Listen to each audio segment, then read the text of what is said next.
To my YouTube channel easy economics में। अगर आप इस चैनल में नए हैं तो उसको सब्सक्राइब कर लीजिए और वीडियो के एंड में लाइक, शेयर और कमेंट भी कर दीजिएगा। आज का जो टॉपिक है वो है स्ट्रेटजी ऑफ इंडस्ट्रियल ग्रोथ। पिछले वीडियो में हमने एग्रीकल्चर के बारे में देखा और अब इंडस्ट्री के बारे में देखा। On the eve of independence हमने देखा हमारा इंडस्ट्री का क्या सिचुएशन था। आफ्टर इंडिपेंडेंस ये इंडस्ट्री कैसे ग्रो किया ये हम देखेंगे, लेकिन यहाँ पे जो देखेंगे 1947 से 1990 तक का देखेंगे। 1991 से न्यू इकोनॉमिक पॉलिसी इंट्रोड्यूस हुआ है, तो इसीलिए हम जब भी कुछ एनालिसिस करते हैं बिफोर 1991 एंड आफ्टर 1991 इसी सब से करते। तो first, what is the importance of industry. Industry का क्या इम्पोर्टेंस है किसी एक इकोनॉमी में, वो जानना ज़रूरत है।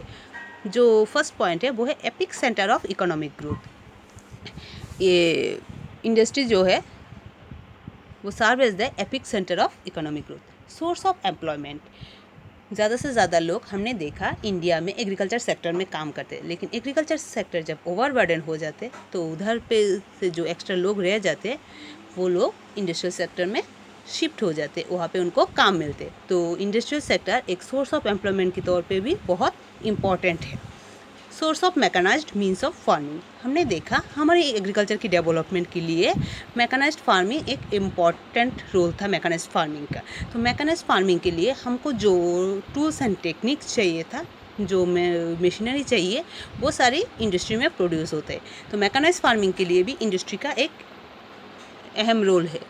Impact dynamism of growth process, industry impart dynamism to growth process also.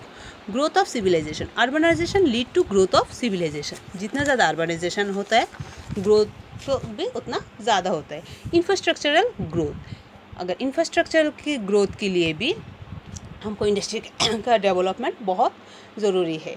Infrastructure का मतलब है दो तरीके का इंफ्रास्ट्रक्चर हो सकता है, physical infrastructure and social infrastructure. Health, education ये सब होते हैं सोशल इंफ्रास्ट्रक्चर। रोड ये सब हो गया, रोड ब्रिज ये सब हो गया फिजिकल इंफ्रास्ट्रक्चर। दोनों तरीके का इंफ्रास्ट्रक्चर डेवलपमेंट के लिए हमारी इंडस्ट्री का इंपॉर्टेंस बहुत ज़्यादा है। नेक्स्ट जो टॉपिक है factor necessitating direct participation of the state in industrial development. ये इंडस्ट्रियल डेवलपमेंट में गवर्नमेंट का कितना रोल है और गवर्नमेंट कितना रोल की वजह से ये इंडस्ट्रियल डेवलपमेंट पॉसिबल हुआ था। लैक ऑफ कैपिटल, जैसे ही on the eve of independence हमने देखा इंडस्ट्री का हालत बहुत ख़राब थे, वो सफ़र कर रहे थे लैक ऑफ कैपिटल। इंडिपेंडेंट की बाद भी वही सिचुएशन था, तो इस वजह से गवर्नमेंट इंटरवेंशन बहुत इम्पोर्टेंट था। Low inducement to invest, only a big push of public investment could break the vicious cycle of low income. Accordingly, public enterprise were the obvious choice to initiate the process of industrialization. Low inducement to investment, a vicious cycle. What is vicious cycle? Vicious cycle मतलब एक circle होता है, जहाँ से शुरू होता है वहाँ पे ख़त्म होता है। जैसे लो इनकम, लोगों का इनकम बहुत कम था, इस वजह से मार्केट में डिमांड कम थे, डिमांड कम होने की वजह से लो इंड्यूसमेंट इन इन्वेस्टमेंट और लो इन्वेस्टमेंट की वजह से लोगों को कम काम मिलते थे और अगेन लो इनकम। ऐसे सिचुएशन में एक बिग पुश ज़रूरत था फ्रॉम गवर्नमेंट साइड।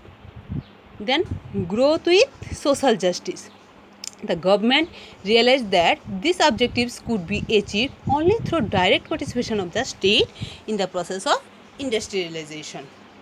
गवर्नमेंट की डायरेक्ट पार्टिसिपेशन से ये पॉसिबल था। Growth with social justice, industrial growth के साथ साथ सोशल जस्टिस भी हो, वो इक्विटेबल भी हो। Then IPR 1956, a declaration of on leading role of the state. 1956 IPR का मतलब है इंडस्ट्रियल पॉलिसी रिजोल्यूशन 1956। इसमें क्या था, एक डिक्लेरेशन था गवर्नमेंट का क्या रोल होगा। Industrial policy resolution 1956 was a clear declaration of the government on the leading role of the government in the process of industrialisation. Process में गवर्नमेंट का क्या रोल रहेगा, इसके ऊपर 1956 में एक रिजोल्यूशन निकला था। What was that? फर्स्ट था three fold classification of industry. इसमें जो इंडस्ट्री थे उनको तीन तरीके से क्लासिफाइड किया था। First, those who would be established and developed exclusively as public sector enterprise. कुछ इंडस्ट्री ऐसे थे जो एक्सक्लूसिवली पब्लिक सेक्टर थे, ओनली गवर्नमेंट का इन्वेस्टमेंट था, गवर्नमेंट एक्सक्लूसिवली उस टाइप की इंडस्ट्री को एस्टेब्लिश किया और गवर्नमेंट उसका मतलब पूरा कंट्रोल गवर्नमेंट के अंडर में थे। उस टाइप की इंडस्ट्री को बोलते हैं public sector enterprise.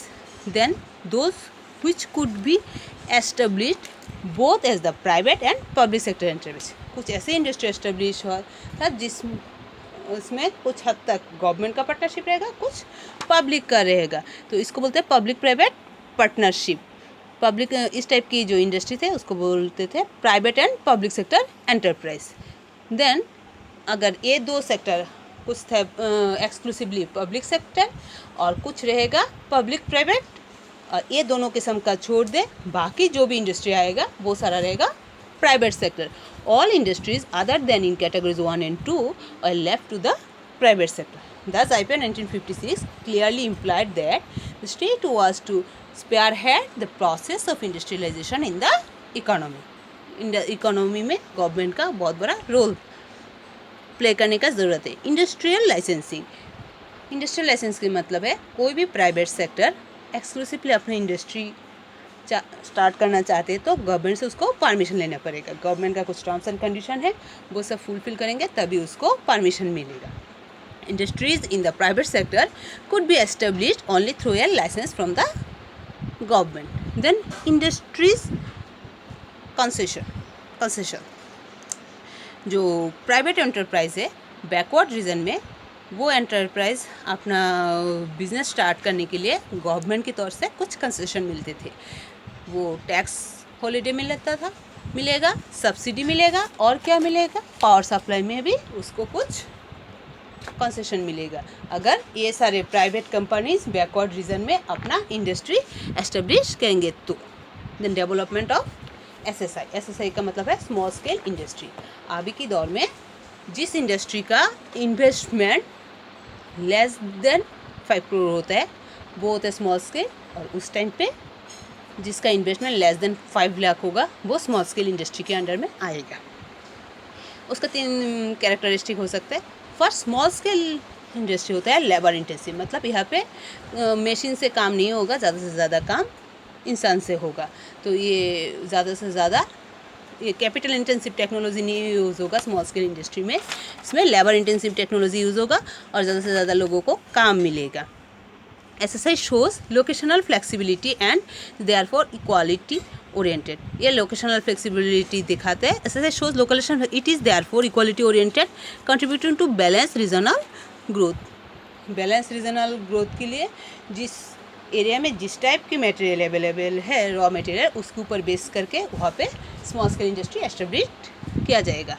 Then SSI need small investment and is therefore equity oriented. ये इसमें लेबर इंटेंसिव टेक्नोलॉजी यूज़ होगा तो स्मॉल इन्वेस्टमेंट रहेगा एसएसआई में। इस टाइप का रिजोल्यूशन था। Then salient features of the strategy of industrial growth during the period of 1950 to 1990 and the good and bad effect। features of the strategy of industrial growth, कैसे किस type का मतलब ये जो इंडस्ट्रियल ग्रोथ होता है उसका फीचर्स क्या था। First, public enterprise are to play a central role in the process of industrialisation. हमने देखा पब्लिक एंटरप्राइज का एक सेंट्रल रोल था। Then private enterprise were to play only a secondary role, क्योंकि प्राइवेट एंटरप्राइज कुछ public के साथ काम करते थे और पब्लिक का ज़्यादा से ज़्यादा पब्लिक सेक्टर जो एंटरप्राइज है उसका ज़्यादा से ज़्यादा रोल था। Private enterprise were to play only secondary role. Then process of industrialisation focused on import substitution. Import substitution क्या है ये हमने पहले देखा। जो गुड्स हम इंपोर्ट करते हैं उस टाइप की गुड्स अगर कंट्री के अंदर डोमेस्टिकली प्रोड्यूस किया जाता है उसको बोलते हैं इम्पोर्ट सब्स्टिट्यूशन। तो इंडस्ट्रियल ग्रोथ में प्रोसेस ऑफ इंडस्ट्रियलाइजेशन का जो फोकस था वो था import to produce more import substitute goods as far as possible. Domestic industry were to protected from foreign competition. Before 1991 हमारा इकोनॉमी क्लोज काइंड का economy था तो उसमें ज़्यादा से ज़्यादा डोमेस्टिक इंडस्ट्री को प्रोटेक्ट करने की कोशिश किया गया था। Large scale industry was to be developed with a view to building and infrastructural base in the country. जो लार्ज स्केल इंडस्ट्री से थे उसका ज़्यादा से ज़्यादा यूज़ था इंफ्रास्ट्रक्चर डेवलपमेंट के लिए। Small scale industries was to be developed with a view to achieving the objectives of employment and equality. हमने देखा स्मॉल स्केल इंडस्ट्री की एक कैरेक्टरिस्टिक्स यही था कि ये इसका जो मेन मोटो था एम्प्लॉयमेंट क्रिएट करना एंड इक्विटी को ज़्यादा बढ़ावा देना। Good effect, economic growth got a big push, industrial output recorded significant rise. There was a marked diversification in the industrial sector. Industrial sector में एक diversification notice किया गया था. Growth of large scale industry projected an infrastructural shift in the Indian economy. Industry के development की वजह से infrastructure के development हुआ. Growth of SSI made a substantial contribution to achieving objectives of growth with social justice. Small scale industry का मोटो ये था, इसको एस्टेब्लिश करने का मोटो ये था to create more employment and generate social justice. Briefly, the overall growth pattern in the economy showed a marked thrust on socialistic pattern of society due to the industrial growth. What are the bad impact?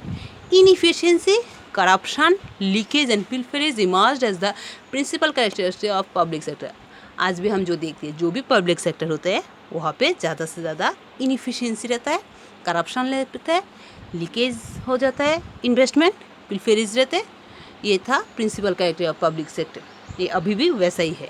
Protection of domestic industry fail to achieve international standard of product quality. जो हमारी domestic industry थे before 1991, इसको protect करने की कोशिश किया गया था, इसलिए यहाँ पे जो डोमेस्टिक के लिए जो गुड्स प्रोड्यूस होते हैं उसका क्वालिटी लो क्वालिटी के थे, क्योंकि उनको कम्पीट करने के लिए कोई था नहीं, तो वो अपने आप को डेवलप करने की कोशिश भी नहीं किए थे।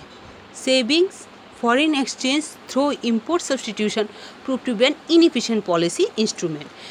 उस टाइम का जो पॉलिसी था उसमें ज़्यादा एम्फसाइज किया गया था इंडस्ट्रियल पॉलिसी में to produce more import substitution goods to save foreign exchange, लेकिन ये भी इनएफिशिएंट प्रूफ हुआ, इससे भी कुछ फ़ायदा नहीं।